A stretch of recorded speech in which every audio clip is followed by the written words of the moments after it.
देखो, अब घेर में चलेंगे। यहाँ भले ही पंखा चल रहा है, लेकिन पंखे की भी ऐसी हवा नहीं चल रही है जैसी घेर में बिना पंखे के चलती है। देखिए, तुझे ये बात सुनने की आदत पड़ रही है। मैं आज तुझे एक ऐसी बात बताता हूँ कि एक कवि अपनी ससुराल में गया, तो वहाँ एक बहुत छोटा साला था। वो कहने लगा, भाई आप क्या काम करते हो? वो कहने लगा, मैं कवि हूँ, कविता सुन गाता हूँ। तो वो बोला, तुम लगते तो हो नहीं कि तुम कवि हो। वो कहने लगा उस साले से कि तुम जानते हो कोई कविता? कि हाँ मैं जानता हूँ। कि तो सुनाओ। तो वो बोला, ट्विंकल ट्विंकल लिटिल स्टार। वो कवि कहने लगा, how I wonder what you are. वो लड़का बोला, ये बताओ कविता तुम्हारी है कि मेरी? कि कविता तो तुम्हारी है। कि तो कविता मेरे हिसाब से सुनो ना। ये बताओ तुम्हारी समस्या क्या है, देश की समस्या क्या है? वो कहने लगा, देश की समस्या कुछ नहीं है, मेरी समस्या कुछ नहीं है, बस एक महंगाई है, महंगाई समस्या है सबकी। तो वो कहने लगा, महंगाई कैसे है, मेरी कविता सुनो ठीक से। कि twinkle twinkle little star, Ram दीन के बच्चे चार, और पांचवा आने को है तैयार, बताओ कहाँ है महंगाई? वो कवि हंसने लगा और हंस के कहने लगा, भाई तुम्हारी कविता ठीक है, हाँ महंगाई नहीं है। तो अब इसके बाद में वहाँ से वो लौट ही आता है, और जब वहाँ से लौट आता है तो उसकी छोटी साली उसके गांव में इम्तहान देने के लिए आती है, और उसका एक छोटा भाई है, वो भी बड़ा शरारती है उसके साले की तरह। अब वो, उसका नाम था मनाली। अब वो मनाली को देखते ही और वो चिढ़ने लगा कि मनाली आ गई है, भैया की साली है और यहाँ तमाशा बनाएगी। लेकिन वो मनाली बहुत समझदार थी। वो जो उस कवि का छोटा भाई था, वो बिना हाथ धोए रोटी खाता था। तो वो कहती थी, अरे भाई तुम बिना ही हाथ धोए रोटी खा लेते हो। वो फिर कहती थी, जैसे सुबह को वो उठते ही दूध चाय पिया करता था, घर अच्छा था, कि भाई तुमने दातुन में नहीं किया, तुम वैसे ही दूध पी लेते हो। वो कहने लगा कि झांसी की रानी मुझे सब कुछ सिखाएगी, पता नहीं क्या बात है, कि ऐसे मत खाओ, ऐसे मत पियो, ये नहीं करते, वो नहीं करते। तो वो अपने दोस्त से कहने लगा, यार मैं तो बड़ा परेशान हूँ। और वो अच्छी भैया की साली आई है मनाली, उसने नाक में दम कर रखा है। कि भी कैसे दम कर रखा है? कि कभी तो कहती है ऐसे रोटी मत खाओ, ऐसे पानी मत पियो, ऐसे नहाओ मत, ऐसे दातुन मत करो। मुझसे परेशान आ गया हूँ, पता नहीं क्या बात है, दिन भर पढ़ती रहती है। वो कहने लगा, कोई बात नहीं है भाई, तुम्हारे घर की रेपुटेशन है, उसको पेपर दिलवाओ। कि पेपर मैं नहीं दिलवा रहा, पेपर दिलवाएंगे भैया, भैया की साली है। कि नहीं। तो वो जब नान उक्कर सी करता है तो उसकी माँ कहने लगी, ठीक है मनाली तू फिक्र मत कर, मैं पेपर इसी के साथ दिलवाऊंगी, यही ले जाया करेगा तुझे, काम का ना धाम का। और यहाँ वो तो बड़ा भैया काम करता है इसका। तो वो उसके पिताजी से कह देती है, और उसके पिताजी आके उसमें एक सुटियर खींचते हैं और कहते, चल इसको लेके जा, पेपर दिलवा। अब वो गुस्से में मोटरसाइकिल स्टार्ट कर लेता है और उसको पीछे बैठा लेता है, और इतनी तेज चलाता है कि वो उछलती उछलती कहती है, अरे भैया तुमसे तो मोटरसाइकिल नहीं आती चलानी, अरे धीरे चलाओ। वो कहने लगा, मुझसे तो ऐसी आवे, दिमाग खराब मत ना करे। अब उसने क्या काम किया, उस दिन तो वो दिलवा लाया उसको पेपर जैसे तैसे, और कहने लगा इसका मैं ब्याधा ही काटता हूँ, और ये अब कहेगी ही नहीं। उसने उस मोटरसाइकिल में चुपके से कुछ चीनी गुड़ कुछ ऐसी चीज़ डाल दी। वो अगले दिन मोटरसाइकिल स्टार्ट ही नहीं हुई। वो कहने लगा, भाई मोटरसाइकिल स्टार्ट नहीं हो रही है। बड़ा भैया कहने लगा, शाम तो ठीक थी ये, उसने भी स्टार्ट करके देखी, वो फिर भी स्टार्ट नहीं हुई। उन्होंने खोल के देखा कि देखो इसी के काम है, इसने ये चीनी गुड़ जन क्या मिला रखा है कि हाँ सारे काम मैं ही तो करता हूँ और तो कोई करता ही नहीं है। अब इतनी बात सुन करके उसके पिताजी आ जाते हैं और कहते हैं कि ठीक है, मोटरसाइकिल नहीं चल रही है तो साइकिल पे लेके जा इसे, और पेपर तुझे ही दिलवाने हैं।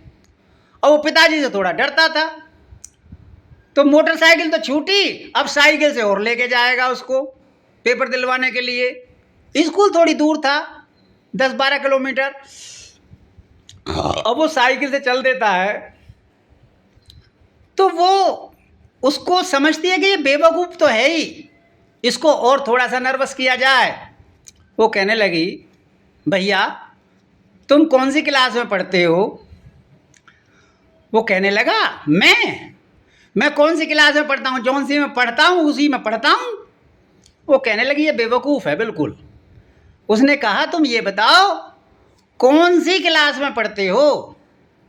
वो कहने लगा, मैं गेट वाली साइड से जो वो लास्ट की क्लास है ना उसी में पढ़ता हूँ। वो कहने लगी, मेरा मतलब ये नहीं है। अरे ये बताओ तुम किस कक्षा में पढ़ते हो? कि मैं उसी कक्षा में पढ़ता हूँ। वो कहने लगी, ये बिल्कुल मूर्ख है। उसने कहा, अच्छा चलिए ये बताओ तुम्हारे पास कौन सी साइड है? वो कहने लगा, मेरे पास वही साइड है जिस साइड से मैं चल रहा हूँ। अरे किस साइड से चल रहे हो? कि मैं राइट साइड से चल रहा हूँ, राइट साइड है मेरे पास। वो कहने लगी, ये नहीं, मैं पढ़ाई में पूछ रही हूँ, कौन सी साइड है तुम्हारे पास? जैसे साइंस साइड या आर्ट साइड? वो कहने लगा, दोनों है मेरे पास। कि दोनों क्या होती है? कि देखो हमारे मम्मी पापा दो, हम भैये दो, हमारे भैंस दो, और दो की गिनती तो बहुत अच्छी होती है, भैंस के आँख दो, सींग दो, कान दो। वो कहने लगी, ये बिल्कुल मूर्ख है, ये तो बड़ा बेवकूफ़ है।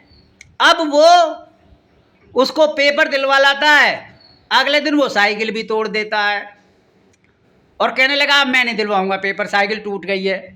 उसके पिताजी उसमें एक सुटिया मारते हैं और दूधिया की साइकिल उसको दे देते हैं। अब वो दूधिया की साइकिल पे जाता है पेपर दिलवाने के लिए। तो देखिए, अब उसके रिश्ते वाले आते हैं तो उसके पिताजी स्वयं ये कहते हैं कि ये लड़का हरामी है, ये काम नहीं करेगा, और ये जो मनाली है भले ही गरीब घर की लड़की है, इसकी बहन हमारे यहाँ है, बहुत अच्छी है, और मनाली का रिश्ता तो हर कोई ले लेगा, लेकिन मेरा लड़का तो नालायक है, ये कुछ करता ही नहीं है। अब वो भी सकुचाता है कि मैं कुछ करता नहीं हूँ, पिताजी ने मेरे रिश्ते की भी मना कर दी है, और मनाली भी उस अच्छे घर में जाना चाहती है, उस घर में किसी चीज़ की कमी तो थी नहीं। तो वो कहने लगा लड़का, पिताजी आपने मेरी शादी की मना क्यों कर दी? वो उसके पिताजी कहने लगे, तेरी शादी किस लिए मना कर दी? नालायक कहीं का, कुछ कमाता भी है काम का ना धाम का, दिन भर ठाली घूमता रहता है, निठल्ला रहता है, कुछ नहीं करता। वो कहने लगा, मैं कमाऊंगा। कि कमाएगा तो पहले कमा के दिखा। कि क्या कमा के दिखाऊं? कि मुझे रोजाना 100 रुपये दिया कर कमा के। उसने कहा, ठीक है, ये तो कोई बड़ी बात नहीं है। वो घर पे गया और माँ से बोला, माँ 100 रुपये दे दे। माँ ने उसको 100 रुपये दे दिए। वो किसी पे काम पे भी गया, किसी ने कहा कि भाई 100 रुपये शाम तक की मजदूरी मिलेगी, मंदे जमाने थे। वो कहने लगा, शाम तक की मजदूरी? मेरे पास तो हैं 100 रुपये, मैं करता ही नहीं मजदूरी। अब वो 100 रुपये लेकर के जाता है शाम को और अपने पिताजी को दे देता है। उसके पिताजी को पता लग जाता है कि उसकी माँ ने 100 रुपये दिए हैं उसे। वो कहने लगा, इन 100 रुपये को कुएं में डाल दे। अब वो उस कुएं में डाल देता है। उसके बाद अगले दिन फिर कहते हैं कि भाई 100 रुपये आज और कमा के लाओ। और वो फिर जाता है तो अपने भैया से कहता है, भैया मुझे 100 रुपये दे दो। उसका भैया भी उसे 100 रुपये दे देता है। उसके पिताजी को पता लग जाता है कि इसके भाई ने 100 रुपये दिए हैं। अब वो अगले दिन जब 100 रुपये लेके जाता है तो वो कहते हैं उसके पिताजी के, भाई इसे कुएं में डाल दे। वो उसको भी कुएं में डाल देता है। अब उसको वो मनाली ही मिल जाती है एक दिन कहीं बाजार में, और वो कहने लगा कि भाई मनाली, पता नहीं पिताजी जन क्या काम है, 100 रुपये मैं देता हूँ उनको और कुएं में डलवा देते हैं मुझसे। वो कहने लगी, मनाली बहुत अच्छी लड़की थी, संस्कारवान थी, उसने कहा कि आप स्वयं अपनी कमाई से जिस दिन 100 रुपये ले जाके देंगे उस दिन वो कुएं में नहीं डलवाएंगे और तुम्हारी हर बात मानने लगेंगे। उसने कहा तो ठीक है, मैं आज ही से करता हूँ इस काम को। अब वो उस काम पर गया कि भाई बताइए मुझे काम चाहिए, कि यहाँ काम कुछ नहीं है, तुम तो चले जाते हो, तुम्हारे पास तो रहते हैं 100 रुपये हर वक्त, कि नहीं मैं काम करना चाहता हूँ। तो उसको वजन ढोने पे लगा देते हैं, एक गांठ का 1 रुपया देते हैं। तो इस प्रकार से वो 100 गांठ अपना डालता है और 100 रुपये लेकर के शाम को जब जाता है और पिताजी के लिए 100 रुपये देता है कि लीजिए पिताजी 100 रुपये, तो उसके पिताजी को मालूम पड़ जाता है कि आज इसने अपनी कमाई से ये 100 रुपये कमाए हैं। तो उसके पिताजी कहने लगे जाओ इनको कुएं में डाल दो। तो वो कहने लगा मुझ पे कुएं में नहीं पड़ेंगे, इनको तुम ही डाल दो पिताजी। अब वो पिताजी कहने लगे भाई ठीक है, आज इसकी ये पहली कमाई है। उन्होंने वो माथे से लगाए और उसकी माँ को सुपुर्द किए कि ये इसकी पहली कमाई है। वो दूसरे दिन फिर ऐसी कमाई करके लाया, तीसरे दिन फिर लाया और उसको कमाई की आदत पड़ गई। अब एक रोज़ फिर जब वो कमाने लगा तो कहने लगे भाई अब हम मनाली का रिश्ता यहाँ ले लेंगे, हमारे पास वैसे कोई कमी नहीं है किसी चीज़ की, और मनाली बड़ी संस्कारवान है, इसकी बड़ी बहन बहुत संस्कारवान है, हमको तो ऐसी ही लड़की चाहिए। और वो स्वयं उस मनाली के यहाँ जाते हैं उसका रिश्ता लेने के लिए और उनके हाथ जोड़ते हैं, पैर पड़ते हैं कि भाई हमें मनाली दे दीजिए। तो देखिए संस्कारवान लड़की को हर कोई लेना चाहता है, पैसे की कोई कीमत नहीं होती है। तो विद्यार्थी हो क्या, अब तो मैं तुमसे ही बता रहा हूँ भाई, फिर घेर में चलने की बात है। संस्कारवान लड़की का होना ज़रूरी है, पैसे ज़रूरी नहीं होते हैं, और कमाई अपनी होनी चाहिए। माता या पिता या दादा दादी की संपत्ति पर जो इतराता इटलाता है वो बेकार की बात है। अपना कमाई जरूर करनी चाहिए, वही फलती फूलती है। इसी के साथ जय हिंद जय भारत।